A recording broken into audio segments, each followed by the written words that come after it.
Hili taarifa kwa umma kutoka katika benki ya CRDB baada ya taarifa kutoka Young Africans kudai kwamba hawakulipwa fedha ya kombe la CRDB Federation Cup katika msimu uliopita.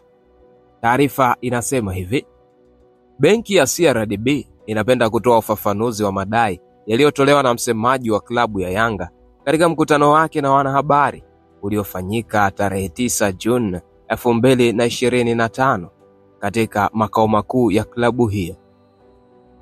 Katika mkutano huo, msemaji wa klabu hiyo alinukuliwa akitoa taarifa kwa shirikisho la mpira wa miguu Tanzania TFF na kwetu kama mdhamini mkuu wa mashindano ya kombe la shirikisho la benki ya CRDB kuwa klabu ya Yanga haitocheza fainali za mashindano hayo msimu huu kama hawatolipwa fedha za ubingwa msimu uliopita. Tungependa kufahamisha umma na wadau wote wa soka kuwa benki ya CRDB ni taasisi yenye kuzingatia weledi, kanuni na taratibu. Na kwa msingi huo tayari benki ilikwisha tekeleza kikamilifu wajibu wake wa kifedha kwa TFF kama sehemu ya makubaliano ya udhamini wa mashindano haya. Malipo yote ya msimu uliopita yalifanyika kwa TFF kwa mjibu wa mkataba baina ya benki na CRDB na TFF. Benki ya CRDB inatambua kuwa mbali na mchezo wa soka kuunganisha jamii yetu na kutoa burudani, lakini pia mchezo huu ni ajira kwa vijana wengi.